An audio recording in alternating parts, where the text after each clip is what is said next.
औज़ुबिल्लाहिमिनश्शैतानिर्रजीम बिस्मिल्लाहिर्रहमानिर्रहीम। एप्सेक्स virtual school system के तहत हम क्लास 10th केमिस्ट्री में इस वक्त आपको खुशामदीद कहते हैं और आज हम पेज नंबर 144 से 146 ग्रेड 10th की बुक को स्टडी करेंगे, जिसमें जाहिर है कि हमारा नया चैप्टर शुरू होगा, चैप्टर नंबर 16 केमिकल इंडस्ट्रीज। इस हवाले से मैं आपको बताता चलूं कि जो पिछली वर्कशीट दी गई थी वो तो रिवीजन ही की वर्कशीट थी, मतलब बहुत एक पुरानी रिवीजन की वर्कशीट है जो आपको दी गई है, वरना पिछले चैप्टर की वर्कशीट अभी आपको नहीं मिली है। तो इंशाल्लाह एक दो दिन में पिछला चैप्टर जो आपका खत्म हुआ है इन्वायरमेंटल केमिस्ट्री का, उसके हवाले से आपको वर्कशीट मिलेगी, वाटर से रिलेटेड होगी, ठीक है ना। इन्वायरमेंटल पॉल्यूशन आपने कर ली थी, बल्कि बाज़ स्टूडेंट जैसे खैर बीबी वगैरह और बहुत सारे दूसरे स्टूडेंट हैं, इन्होंने दो दो तीन तीन दफ़ा करके मुझे भेजी है, तो वो उसको रिपीट भी नहीं करना है, ठीक है ना। बस आपने कर ली है, ठीक है, ओके है। बहुत अच्छा किया है जिन्होंने भेजा है, बहुत ज़बरदस्त है। तो अब आपने ये करना है कि जो मैं वर्कशीट इसकी भेजूंगा वो आपने मुझे सेंड करनी है, ठीक है, इसका ख्याल रखिएगा। तो ये सारी बातें आपने याद रखनी है ताकि फिर हम उसी हिसाब से चलते चले जाएं।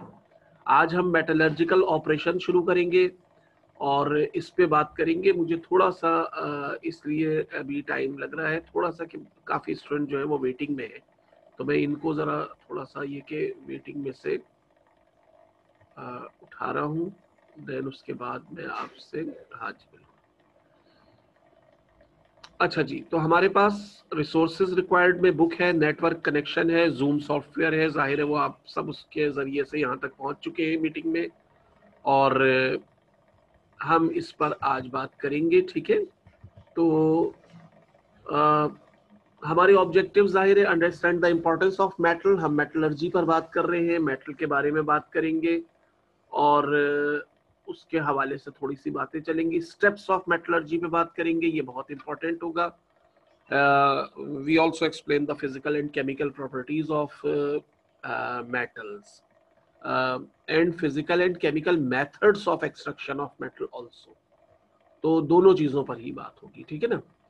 तो ये सारी बातें हमने आज करनी है, कोशिश होगी कि हमारी ये बात जो है वो मुकम्मल हो जाए यहाँ तक के। अच्छा, अब इस हवाले से ज़रा थोड़ी सी बात एक मैं और करता चलूँ, मुझे याद आ गया है कि कुछ स्टूडेंट ने पिछली वर्कशीट में जो काफ़ी पहले मैंने भेजी थी ग्लूकोज की डेक्स्ट्रीन के हवाले से कुछ सवाल पूछे, तो उसका जवाब मैं रिकॉर्डेड फॉर्म में आपको भेज दूंगा, ठीक है ना, उसमें कोई आपको परेशान होने की जरूरत नहीं। और हाइड्रोलिसिस इक्वेशन की जो बात की वो मैंने पहले भी कहा था कि रेफिनोज की हाइड्रोलिसिस जो है वो बुक में दी गई है, हाइड्रोलिसिस के जरिए से ही आप किसी ओलिगो सैकराइड को पहचान सकते हो और उसके नेमिंग की तरफ आते हैं। तो उसको भी हम आपको मैं उसको एक और मर्तबा ऑडियो फॉर्म में भेज दूंगा, इसलिए मैंने उन बच्चों को जवाब नहीं दिया जिन्होंने इस हवाले से पूछा था, कि मैंने उनको यही कहा कि जूम में हम बात कर लेंगे इस पे। तो ये बात जहन में रखिएगा कि फिर हम उसको जो है ना वो उसी शक्ल में ऑडियो फॉर्म में मैं उसको एक्सप्लेन कर दूंगा थोड़ा सा, तो उसमें आपने परेशान नहीं होना है, ठीक है। और आपने जहन में रखना है कि हमें इन्वायरमेंटल पॉल्यूशन के हवाले से अभी पिछले चैप्टर की कोई वर्कशीट नहीं मिली है, हमने उसे भी करना है। हार्ड वाटर वगैरह की कुछ पैरामीटर्स वगैरह से रिलेटेड वर्कशीट गई तो है, लेकिन अभी इसकी कंप्लीट एक जो है ना वो वर्कशीट यहाँ तक मौजूद नहीं है। तो यहाँ पर अगर वर्कशीट से रिलेटेड कोई सवाल पूछना चाह रहे हैं तो मैं आपको 1 मिनट दे रहा हूँ जब तक मैं इस स्लाइड पर रुका हुआ हूँ।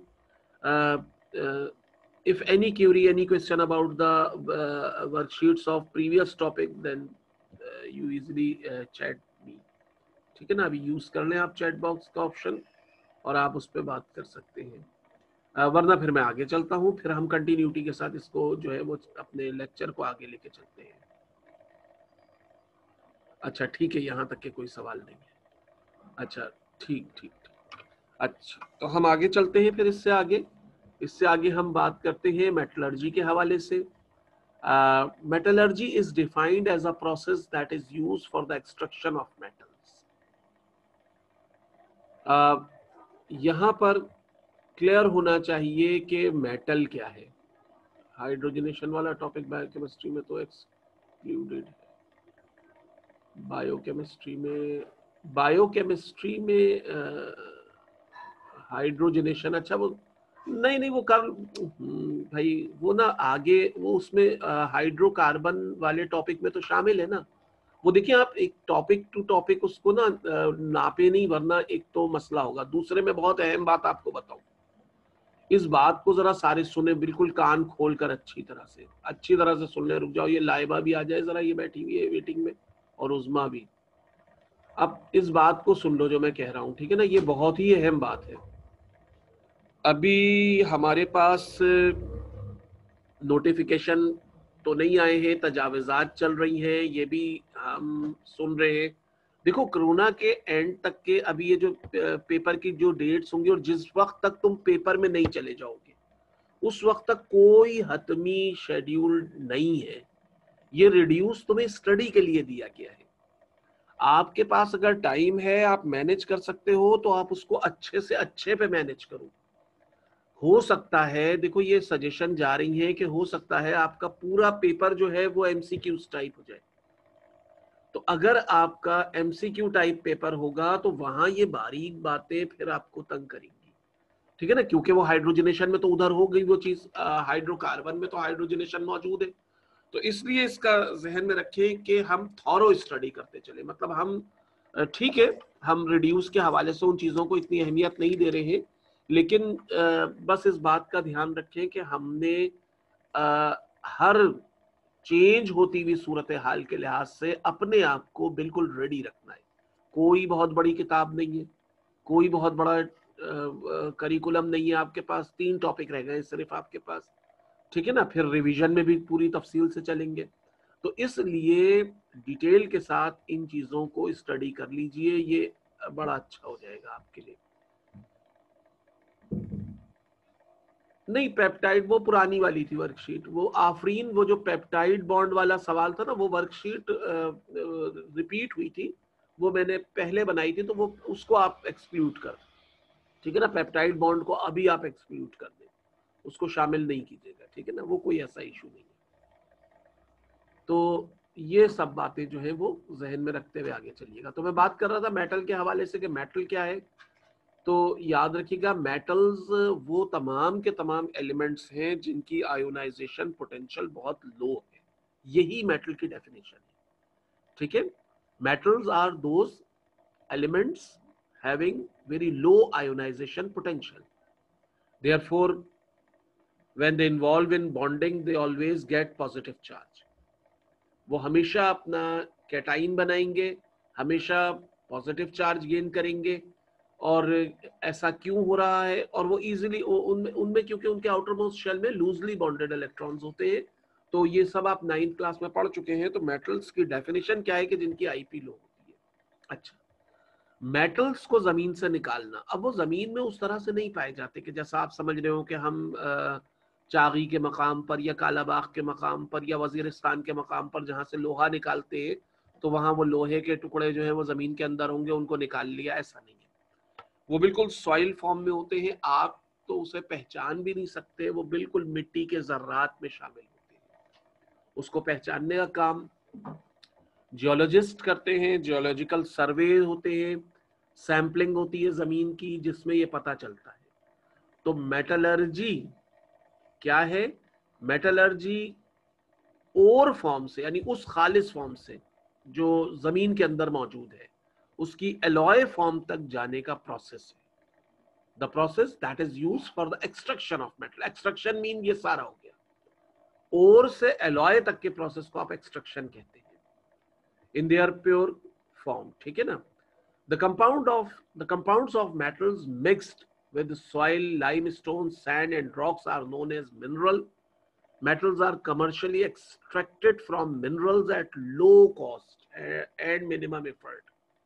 These minerals are known as ores.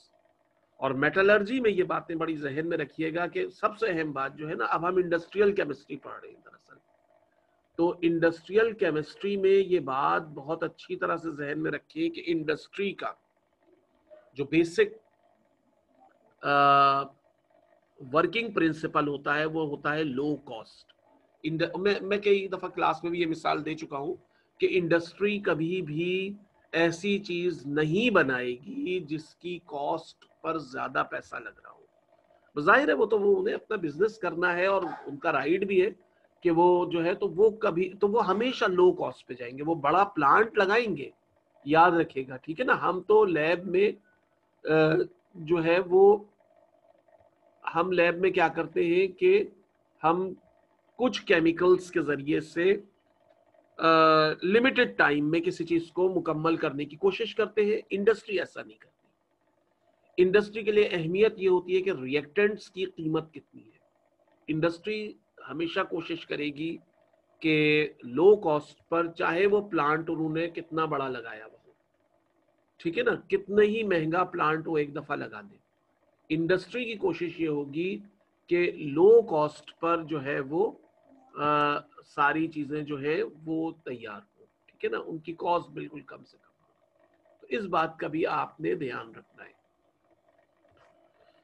तो मेटलर्जी की बात अगर समझ में आ गई है कि मेटलर्जी क्या है। मेटलर्जी मेटल की ओर फॉर्म से, ठीक है, जिसमें वो मिक्स है। ओर की अभी आपने डेफिनेशन आगे फिर पढ़नी है कि जिसमें वो मिक्स है लाइम स्टोन के साथ, सैंड के साथ, सॉइल के साथ, रॉक्स के साथ, यानी वो मिनरल फॉर्म में है, वहां से उसको कन्वर्ट करना है उसकी यूजफुल फॉर्म यानी एलॉय तक। And this process is considered as metallurgy और एक्सट्रैक्शन ऑफ मेटल। अब जाहिर आधा प्रोसेस, ये बहुत बड़ा प्रोसेस होता है, इसलिए आधा प्रोसेस ये साइट पर होता है जहां से आप मेटल की माइनिंग या उसकी वो जो एक्सट्रैक्शन कर रहे होते हैं, और बाकी का प्रोसेस ये उस इंडस्ट्री के यूनिट में होता है जहां पर हम इसकी जो है फर्दर वो जो है वो कर रहे होते हैं केमिकल प्रोसेसिंग।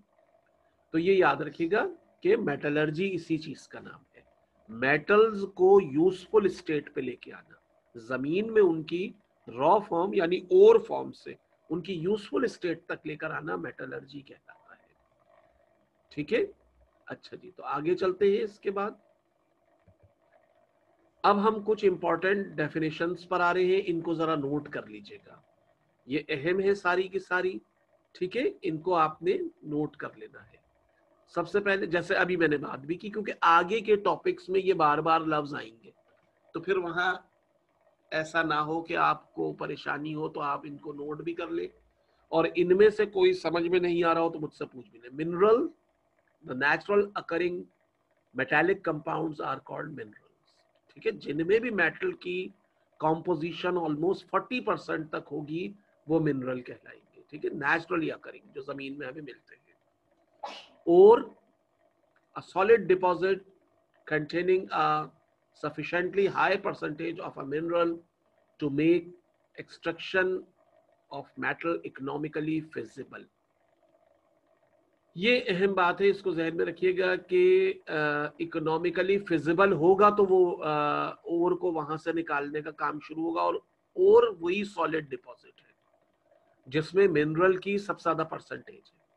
लेकिन इंडस्ट्री अपने जियोलॉजिकल सर्वे से, अपने जियोलॉजिस्ट की रिपोर्ट से और अपनी फिजिबिलिटी रिपोर्ट होती है उससे ये फैसला करती है कि यहाँ से निकाला जाए इसे या ना निकाला जाए। बाज़ औक़ात वहाँ से उस ओर को निकालना और उसको एलॉय बनाना उनको इतना फायदेमंद नहीं पड़ रहा होता है, उसकी क्वालिटी वो नहीं होती है। मिसाल के तौर पर अगर हम लोहे की ही बात करें तो हमारे पास जो लोहा कालाबाग से या वजीरिस्तान से निकलता है उसकी क्वालिटी इतनी अच्छी नहीं है, तो हम ज़्यादातर लोहे के लिए डिपेंड कर रहे होते हैं फॉरेन कंट्रीज़ की तरफ। या फिर हमारे पास जो बहुत बड़ी इंडस्ट्री है स्क्रैप आयरन की, गडानी शिप ब्रेकिंग और बहुत सारी दूसरी जगहों से हमारे पास स्क्रैप आयरन आता है, तो हम लोहा बनाने के लिए उस स्क्रैप आयरन को यूज़ करते हैं, ठीक है। तो ये याद रखिएगा यहाँ पर। अच्छा, फिर उसके बाद जो है वो मेटलर्जी की डेफिनेशन तो वही हो जाएगी कि जो मैंने अभी बताई आपको, कि अभी आपने इसको पढ़ भी लिया यहाँ पे कि the process of separating of metal from its ore and preparing it for use, यानी एलॉय फॉर्म में लाना। तो the conversion of ore into alloy is considered as metallurgy. ठीक है, वो सिंपल से डेफिनेशन हो गई। और हमने पढ़ लिया high percentage of minerals, solid deposit contain high percentage of mineral, and what is mineral? The naturally occurring metallic compounds. फिर एक और बहुत अहम लफ्ज आता है जो आगे आपको फिर से मिलेगा, वो है रिडक्शन।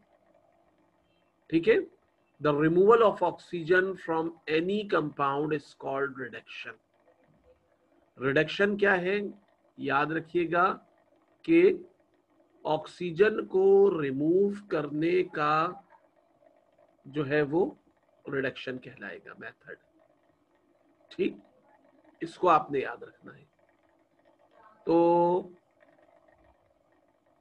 यहां तक कोई सवाल आ रहा है क्या? एक मिनट में, हाँ, तो रिडक्शन क्या है ऑक्सीजन के? अच्छा ठीक है, मैं बताता हूं। और ठीक, ऑक्सीजन के रिमूव होने के प्रोसेस को हम क्या कहेंगे? रिडक्शन कहेंगे। ठीक है, ये बात भी आपने याद रखनी है अच्छी तरह से। तो ये सारी बातें आपने यहाँ पे जो आ रही है, मैं इसीलिए यहाँ रुका हुआ हूँ थोड़ी देर कि आप इन सारी बातों को याद कर लीजिए अच्छी तरह से। ठीक है, इन सब बातों को आपने अच्छी तरह से याद कर लेना है कि भाई मिनरल क्या है, ओर क्या है, मेटलर्जी क्या है, रिडक्शन क्या है, the removal of oxygen from any compound is called reduction. Oxygen का रिमूव होना किसी कंपाउंड, ये 9th क्लास में आपने पढ़ा दिया रिडक्शन क्या है। और रिडक्शन ही वो केमिकल प्रोसेस है जिसको हम आगे परफॉर्म करते हैं। ठीक है ना, उसके लिए हमें आगे जाना पड़ता है। फिर गैंग, द बाय प्रोडक्ट और वेस्ट सब्सटेंसेस, वो तमाम वेस्ट सब्सटेंसेस जो हमें मिलते हैं मेन प्रोसेस से आर कंसिडर्ड एज गैंग। वो क्या कहलाएंगे? गैंग कहलाते हैं। Mainly contain the silicate and sulphates, और उसमें ज्यादा मिकदार किसकी होती है? सिलिकेट और सल्फेट की होती है। ठीक है, तो याद रखिएगा ये गैंग कहलाते हैं। Slag, the metallic impurities obtain from the furnace in the form of metal silicates. अच्छा, अब जो मेटेलिक इंप्योरिटीज आएंगी, यानी जिनमें अभी मेटल भी शामिल है। गैंग तो वो वेस्ट प्रोडक्ट्स हैं कि जिनमें सिर्फ सिलिकेट्स और सल्फेट्स हैं, लेकिन स्लैग वो इंप्योरिटीज हैं जिनमें मेटल भी मौजूद है। तो ये मेटल सिलिकेट्स कहलाएंगे। फिर एलॉय है the mixing of two or more than two metals for the purpose of strength, inertness and beauty. ठीक है, कि अगर हम दो या दो से ज्यादा मेटल्स को मिक्स कर रहे हैं, और उसको मिक्स करने की सबसे बड़ी वजह होती है, एलॉय फॉर्मेशन की सबसे बड़ी वजह जो होती है वो ये होती है कि आप मेटल को रस्टिंग से बचाते हैं। जब आप दो मेटल्स को मिला देते हैं तो उसमें रस्टिंग नहीं लग होता। ठीक है, ऑक्सीडाइज नहीं होता वो। तो मेटल को कोरोजन से बचाना, मेटल को रस्टिंग से बचाना, जो कि एक इलेक्ट्रोकेमिकल प्रोसेस है और पूरे मेटल को खत्म कर देगा, खराब कर देगा, ये बहुत जरूरी होता है। तो मेटल जैसे ही अपनी इंडस्ट्री से निकलता है वैसे ही सबसे पहले उसकी एलॉइंग की जाती है। यही वजह है कि आपने आज तक कोई मेटल, खालिस मेटल देखा ही नहीं। आप जैसे खालिस सोना समझते हैं, उसमें वो एलॉय है कॉपर के साथ। आप जैसे खालिस आयरन समझते हैं, आयरन बार जो लगी होती है, या जो हमारे घर में चीजें यूज हो रही होती है मेटल्स के हवाले से, उनमें कोई भी खालिस मेटल नहीं है, सब एलॉय है टोटल। खालिस मेटल आपको कहाँ मिलेगा? सिर्फ केमिस्ट्री लैब में मिलेगा। ठीक है ना, जहां वो हमने उसके वो रखे होते हैं, और वो भी कुछ अरसे में फिर ऑक्सीडाइज हो जाते हैं। तो वो अभी जो हम यूज कर रहे होते हैं वो एलॉय होते हैं, याद रखिएगा। ठीक है, जिसमें हम दो या दो से ज्यादा मेटल्स को, और अब तो नॉन मेटल की भी जो है वो फॉर्मेशन के साथ एलॉय आ गए हैं, तो वो एलॉय कहलाते हैं। फिर चार्ज, चार्ज के बारे में 9th क्लास में आपने पढ़ा था, जब ब्लास्ट फर्नेस में पढ़ा था आपने, कि ओर, कोक और लाइम स्टोन के एक मिक्सचर को जो रिडक्शन के लिए यूज होता है, charge is mainly use for the process of reduction, तो वो चार्ज कहलाएगा। ठीक है, अच्छा, फिर उसके बाद scrap metal, the metal use in the process of metallurgy as a raw material. ठीक है, वो मेटल जो मेटलर्जी के प्रोसेस में रॉ मटेरियल के तौर पे यूज होगा, स्क्रैप मेटल। अब मैंने अभी बात की ना कि बाज औकात हम ओर से नहीं बनाते मेटल, और जो है वो उस क्वालिटी का नहीं होता है, तो फिर अगर और से आप हटेंगे तो फिर स्क्रैप की तरफ आप जाएंगे। तो जैसे पाकिस्तान में हम देखते हैं कराची में गडानी शिप ब्रेकिंग बहुत बड़ी इंडस्ट्री है जहां पर हम जहाज पूरा तोड़ते हैं पानी का और उसमें से लोहे को फिर स्क्रैप उसमें लेके जाते हैं। तो ये एक हैवी इंडस्ट्रीज में आता है। अच्छा, अमेरिका वगैरह में या यूरोप में ये स्क्रैप मेटल वो लेते हैं, मुख्तलिफ वो जो वो ऑटोमोबाइल्स होती है ना, उनको कॉम्प्रेस करके और उनका वो बना के पूरा एक क्रशर से उसको वो करके और फिर वो उसका स्क्रैप मेटल यूज करते हैं। तो वो वहां पर भी इसी तरह से दोनों चीजें यूज की जाती है, ओर भी और स्क्रैप भी। अच्छा, फिर जियोलॉजी, अभी मैंने जैसे कि बात की कि जिसमें हम अर्थ कंपोनेंट्स की स्टडी करते हैं, कॉम्पोजिशंस की स्टडी करते हैं और उस फिजिबिलिटी तक पहुंचते हैं कि जहां पर हम ये फैसला कर सकें कि जमीन के इस हिस्से से ये ओर निकालना है या नहीं निकालना। माइनिंग है the conversion of ore into fine dry powder form. याद रखिएगा, माइनिंग किस प्रोसेस का नाम है? माइनिंग पहला मरहला है कि जहां पर हम ओर को एक खुश्क फाइन पाउडर में तब्दील करेंगे, ठीक, माइनिंग कहलाएगा। फिर concentration, the separation of gangue and other impurities from powdered ore, और उसके बाद जो उसमें गैंग या और स्लैग वगैरह या दूसरी इंप्योरिटीज हैं उनको उस पाउडर ओर से अलग करना क्या कहलाएगा? वो कहलाएगा कंसंट्रेशन।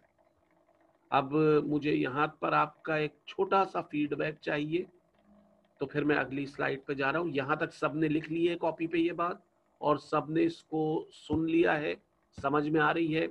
तो आप ओके का एक रिप्लाई करें, देन मैं आगे चलता हूँ। ठीक है, जरूरी नहीं सब करें, 2-3 ओके का रिप्लाई कर दें। ठीक है, सही है, गुड। हेबा की तरफ से ओके है, गुड है। अलीजे की तरफ से है, फरियाल, फातिमा, रोहमा, खैर बीबी, जवेरिया, माहीन, गुड, शाबाश। आमना मलिक ओके, सारा सज्जाद ओके, ठीक है, गुड, शाबाश। इसे नोट भी करते जाना साथ साथ, ठीक है ना? हाँ, शाबाश। अब देखो, बड़ी अहम चीज आ रही है यहाँ से, स्टेप्स ऑफ मेटलर्जी। याद रखना तुम सब, ये तुम्हारे पास हमेशा लॉन्ग में आएगा सवाल, ठीक है ना? ये बड़े नंबरों का आता है, इसमें आपने ये सब चीजों को लिखना होता है। यहां से वो प्रोसेस शुरू हो रहा है जो पहले आप समझेंगे अच्छी तरह से, फिर इसको आपने लिखना है, ठीक है? अच्छा सा इसके हवाले से बुक से हेल्प लेके इन्हीं हेडिंग्स के साथ, मेन हेडिंग के साथ आपने पहले मुझे सेंड करना है। जब ये लेक्चर में दे दूं, इसके मैं 2-3 लेक्चर जब दे दूं, फिर उसके बाद आपने मुझे सेंड करना है और फिर मैं देखूंगा कि किसका सबसे बेहतर है, तो उसी के हम उसको जो है वो बाकी स्टूडेंट को देंगे। और अगर ऐसा नहीं हुआ तो फिर मैं जहां पर होगा वो मैं खुद अपना फिर वो आपको लिख के दे। लेकिन मुझे पता है कि आप बहुत अच्छी उसमें जो है कंडीशन में बहुत अच्छी फॉर्मेशन के साथ आप भेज देंगे। तो स्टेप्स ऑफ मेटलर्जी में याद रखिएगा, ये लॉन्ग में आता है। हाँ जी, स्टेप्स ऑफ मेटलर्जी में याद रखिएगा कि हमारे पास 2 प्रोसेस होते हैं। पहले मरहले पर फिजिकल प्रोसेसेस होते हैं, ये आपको नजर आ रहे हैं सामने, ठीक है? पहला स्टेप जी फिजिकल प्रोसेसेस है और दूसरे स्टेप में केमिकल प्रोसेस होते हैं, ठीक है? फिजिकल प्रोसेस के लिए याद रखिएगा जी, ये फिजिकल प्रोसेस है सारे के सारे, ठीक है? इनमें 2 है, माइनिंग, कंसंट्रेशन। अभी मैं उन पे बात करता हूं। पहले फिजिकल प्रोसेस होंगे, यानी उस जगह पर, जिस जगह पर हम ये सारा काम कर रहे हैं और जहां पर हम जो है वो ये माइनिंग का प्रोसेस कर रहे हैं और जहां पर हम ये जो है वो साइट है जहां हमने जिस एरिया में हमने उस ओर को दरियाफ्त किया है और अब हम उसको वहां से निकाल रहे हैं, तो वहीं पर होने वाले जो प्रोसेस होते हैं वो फिजिकल प्रोसेस कहलाते हैं। वहां पर आरजी यूनिट लगते हैं, इंडस्ट्री वहां अपने यूनिट लगाती है, वहां उनका बहुत सारा वर्कर काम कर रहा होता है जो माइनिंग और कंसंट्रेशन से रिलेटेड प्रोसेसेस पे काम कर रहा होता है। फिर वहां से और पैक होकर के कंटेनर्स के जरिए से, ट्रॉलर्स के, ट्रक्स के जरिए से वो फिर पहुंचता है इंडस्ट्री में। और बाकी के प्रोसेस जिन्हें आप केमिकल प्रोसेस कहते हैं वो फिर इंडस्ट्री में परफॉर्म होते हैं। तो याद रखिएगा, फिजिकल प्रोसेसेस हम साइट में ही परफॉर्म करते हैं, उसमें हमारे पास माइनिंग और कंसंट्रेशन है। जबकि केमिकल प्रोसेस में हमारे पास रिडक्शन यानी रिमूवल ऑफ ऑक्सीजन और रिफाइनिंग, जहां पर हम एक इलेक्ट्रोकेमिकल सेल की मदद से इलेक्ट्रोलिसिस का प्रोसेस करते हैं। तो रिडक्शन और इलेक्ट्रोलिसिस दोनों केमिकल प्रोसेस है। ये जब आप लिखेंगे तो केमिकल इक्वेशन के साथ लिखेंगे। और फिजिकल प्रोसेस में आपको किसी केमिकल इक्वेशन की जरूरत नहीं होगी, क्योंकि ये सिर्फ फिजिकल प्रोसेस होंगे। ठीक है, तो बात कर लेते हैं थोड़ी सी माइनिंग के हवाले से। माइनिंग के ये स्टेप्स हैं जो आपको नजर आ रहे हैं। याद रखिएगा, माइनिंग में क्या क्या होता है। माइनिंग का पहला स्टेप है जियोलॉजिकल एनालिसिस। ये स्टेप भी अपने पास तमाम स्टूडेंट नोट कर लीजिएगा अच्छी तरह से, ठीक है, ताकि जब आप माइनिंग की डेफिनेशन लिखे तो उसको स्टेप वाइज बना के लिख दे या उसको पैराग्राफ की शक्ल में आप लिख दे। ये स्टेप मेंशन होने चाहिए। इनसे बड़ा अच्छा इम्पैक्ट आता है कि आपने उसको जो है थॉरो स्टडी भी किया और उसको आपने थोड़ा सा उसमें समझ के उसको आपने लिखा है। तो माइनिंग का पहला स्टेप जियोलॉजिकल एनालिसिस होता है, जहां पर मैंने अभी जैसे कहा कि एक टीम जो है वो एनालिसिस करती है, सैम्पलिंग की जाती है, सॉइल के मुख्तलिफ नमूने मुख्तलिफ गहराइयों से निकाल कर और उनको इंडस्ट्री में उनकी लैब में ले जाके ये देखा जाता है कि जनाब यहाँ पर कितनी परसेंटेज है और जितनी परसेंटेज है उस मेटल की उसकी क्वालिटी कितनी। तो क्वांटिटी और क्वालिटी की एनालिसिस जो है वो सैम्पलिंग के जरिए से की जाती है, यानी sampling is the quantitative and qualitative analysis of ore. तो वो वहां पर होता है। तो जियोलॉजिकल एनालिसिस और सैम्पलिंग के बाद इंडस्ट्री ये फैसला करती है कि ड्रिलिंग की जाए या नहीं की जाए। उसके बाद ड्रिलिंग का प्रोसेस शुरू होता है। ड्रिलिंग का प्रोसेस बेसिकली एक ऐसा प्रोसेस है जिसमें हम उस ओर की रिच कंसंट्रेशन तक पहुंचते हैं। अब मिसाल के तौर पे अगर सल्फर पर हम काम कर रहे हैं जो कि एक नॉन मेटल है, तो वो बहुत गहराई पर है, ऑलमोस्ट कोई 600 फीट से भी ज्यादा गहराई है, जहां पर जो है वो सल्फर डिपोजिशन पाए जाते हैं। अब वहां तक ड्रिलिंग करी जाएगी। इसी तरह से मेटल्स में कॉपर की जो है, कॉपर माइंस जो होती है बहुत गहरी होती है, तो वहां पर भी कॉपर तक पहुंचने के लिए भी इसी तरह से जो है वो ड्रिलिंग। तो फिर ड्रिलिंग का शोबा आ जाता है कि जहां पे ड्रिलिंग होती है।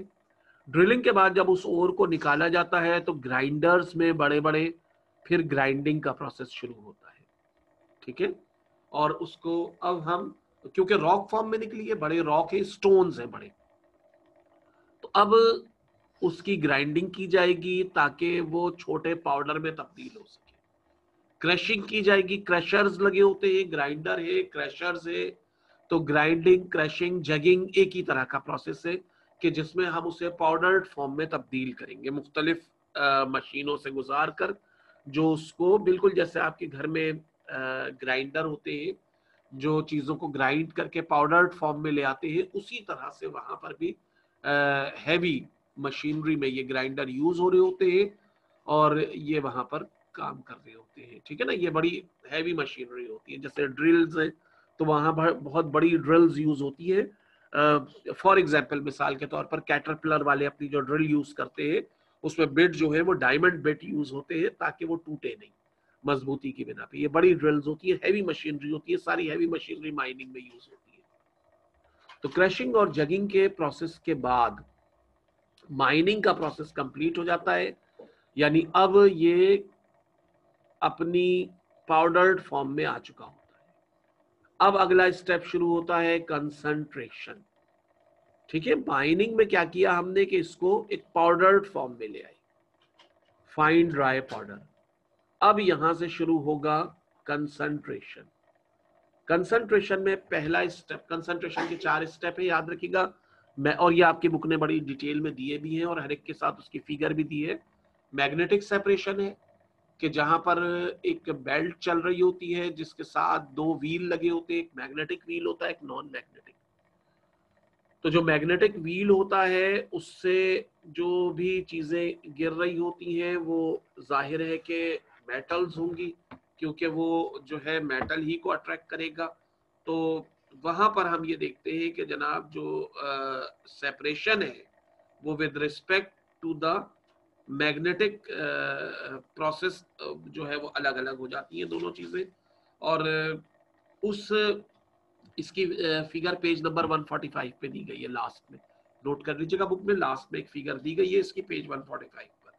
ठीक है ना, तो उस फिगर में ये मेंशन है कि जो मैग्नेटिक पार्टिकल्स होंगे वो मैग्नेट पर चिपक करके उस व्हील के साथ अटैच होकर के पीछे की तरफ जाएंगे, जबकि नॉन मैग्नेटिक पार्टिकल्स जो है वो पहले ही मरहले पर अलग हो जाएंगे जैसे ही उसमें कर्व आएगा। तो ये मैग्नेटिक सेपरेशन होती है, जहां सारा काम जो है वो उन मैग्नेटिक व्हील्स का होता है जो चल रहे होते हैं। साइक्लोनिक सेपरेशन है when we separate the impurities by the difference of densities, this is called the cyclonic separation। के साइक्लोनिक सेपरेशन में हम हवा के जरिए से, जैसे घर में होता है ना कि वो चावल वगैरह छानते हुए अक्सर वो बुजुर्ग जो होते हैं फूंक मारते हैं, या लोग जो है वो इस तरह से, तो वो फूंक मारने से वो कचरा उड़ जाता है सारे का सारा। तो ये भी साइक्लोनिक सेपरेशन में भी ऐसा ही होता है कि बहुत तेज हवा के जरिए से, जैसे मैंने अभी बताया कि separation with respect to the difference of densities, कि जहां पर हम उनकी डेंसिटी के लिहाज से जो डेंसर होगा वो एक तरफ हो जाएगा, और जो हल्के वाले होंगे यानी नॉन मेटालिक होंगे वो एक तरफ हो जाएंगे। तो ये दो प्रोसेस होते हैं। फिर ट्रू फिल्ट्रेशन होती है जहां पर हम उसको ऐसे जो है वो गॉस से गुजारते हैं। इस किस्म के फिल्टर डिवाइस होते हैं कि जिनसे गुजरकर मजीद उसमें जो वो कचरा है और जो इम्प्योरिटीज हैं और जो नॉन मेटालिक सब्सटेंसेस है वो अलग हो जाते हैं। और फिर हमारे पास फ्रथ फ्लोटेशन है, ये आखिरी प्रोसेस है कंसंट्रेशन का, याद रखिएगा।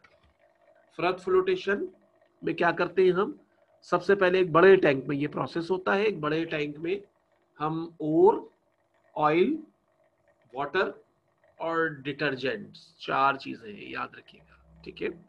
ऑयल है, वाटर है, डिटर्जेंट है, सोप वगैरह कोई, और पार्टिकल आएंगे। इन सब का हम एक अच्छा सा आमेजा बना लेते हैं।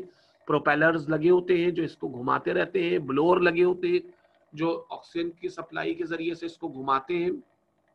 थोड़ी देर में फ्रथ तैयार हो जाता है। फ्रथ कहते हैं झाग को, ठीक है। तो एक झाग सा बन जाता है और उस झाग के साथ साथ मेटल पार्टिकल जो है वो ऊपर फ्लोट कर रहा होता है, जिसको सेपरेटर की मदद से अलग कर लिया जाता है। जबकि जो भी सिलिकेट या डस्ट या दीगर सब्सटेंसेस होते हैं वो अब यहाँ पे इन चीजों में डिसॉल्व होके settle down at the bottom और फिर वो अलग हो जाते हैं। तो this separation is considered as froth flotation, ठीक है। तो फ्रथ फ्लोटेशन आखिरी प्रोसेस होगा जो कंसंट्रेशन के स्टेप्स में लास्ट स्टेप है। इसके बाद जो है अब हम बाकी काम जो करेंगे वो केमिकल इंडस्ट्री में करेंगे, यानी अब केमिकल यूनिट की तरफ ये जाएगा। साइट में काम कंप्लीट हो गया। तो यहां तक आज हम बात करेंगे। कल हम इससे आगे बात करेंगे, यानी कल हम बात करेंगे कि अब केमिकल इंडस्ट्री में क्या कुछ होता है, वो कल बात की जाएगी। तो आज हमने जो बात की वो फिजिकली प्रोसेसेस के अकॉर्डिंग थी कि भाई जहां पर माइनिंग शुरू होगी तो वहां कैसे शुरू होगी, मेटल किस चीज का नाम है, मेटल की इंपॉर्टेंस क्या है, ठीक है ना। हम देखते हैं कि हमारे कितने सारे कामों में, कितनी सारी चीजों में मेटल्स यूज होते हैं। इवन सारी मशीनरी जो है वो इसी के साथ हम देखते हैं कि लिंक होती है। तो ये जो है वो एक अरसे से इंसान के लिए बड़ी अहमियत का हामिल है मेटल, ठीक है। तो ये याद रखिएगा कि इस हवाले से हमने आज फिजिकल प्रोसेसेस पे बात की है और हम यहां तक पहुंचे हैं कि कंसंट्रेशन के बाद अब एक पाउडर्ड फॉर्म में, फाइन पाउडर, जिसमें अब ज्यादा मिकदार मौजूद है, ऑलमोस्ट 80% उसमें मेटल मौजूद है। अब हम इसको रवाना कर रहे हैं केमिकल इंडस्ट्री। तो आज के लिए इतना ही। इस हवाले से आखिरी मिनट है, कोई सवाल पूछना चाहे तो पूछ लीजिए। ये थोड़ा सा ऐसा टॉपिक है कि इसको आपको साथ साथ नोट करते जाना है और फिर इसके हवाले से हम मजीद अभी 2-3 दिन बात करते रहेंगे। तो हमारा इस पहले वीक में अभी जो है, यानी इन 3 दिनों में हमारा जो है वो गालिबन मेटलर्जी ही चलेगा। कल हम केमिकल प्रोसेस की बात करेंगे और फिर उसके बाद थोड़ी सी इसके हवाले से और बात करेंगे, ठीक है। तो यहाँ तक क्लियर है। एक लास्ट फीडबैक के तौर पर मुझे एक ओके का मैसेज अगर आ जाए तो और अच्छा हो जाए। हाँ ठीक है, ठीक है, ठीक है, गुड, गुड, ठीक ठीक, बस ठीक है। तो आज के लिए इतना काफी है। हाँ बस, बहुत शुक्रिया। ओके, कल क्लास अटेंड कीजिएगा, ठीक है ना? कल हम इससे आगे बात करेंगे इंशाल्लाह। अपना ख्याल रखिएगा। अल्लाह हाफिज।